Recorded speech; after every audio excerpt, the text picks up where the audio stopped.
কবিতাৰ শিৰোনামা তুমি ভবৰ দৰে। কবি সিদ্ধান্ত কৌশিক, আবৃত্তিকাৰ সিদ্ধান্ত কৌশিক।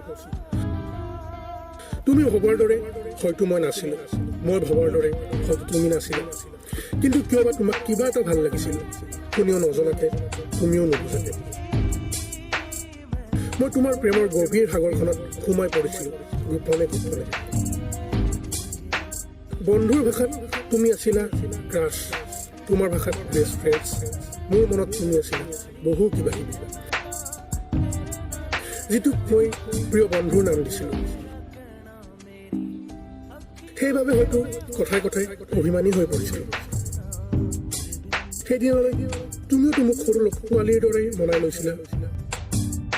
মই অভিমান কৰিলে তুমি দিয়া নামটোৰে মাতিছিলা। মোৰ সেই তোমাক দিয়া নামটো মিছ কৰিবানে তুমি? হয়তো নকৰা। মোৰ দৰে কেতিয়াবা পঢ়াবানে আমাৰ টেলিফোনিক বাৰ্তালাপত হোৱা সেই দীঘলীয়া কথাবোৰ, মই তোমাক শুনোৱা কবিতাবোৰ, গানবোৰ, কোনোবা এটি উদাসীন সন্ধিয়াত মই কোৱা সেই জোকছবোৰ, তোমাৰ হাঁহিত কঁপাই উঠাবানে প্ৰিয় চহৰ, প্ৰিয় পথ, ক'ৰবাত কেতিয়াও মই তোমাক কৰা প্ৰমিছবোৰ বজাই ৰাখিম।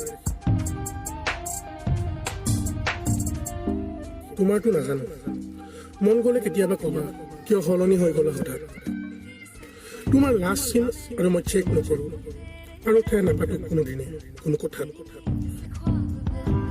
তুমি ভাল পোৱা কোৱালিটি যে মই হৈ নাথাকোঁ, ডাঙৰ হ'বলৈ চেষ্টা কৰিম।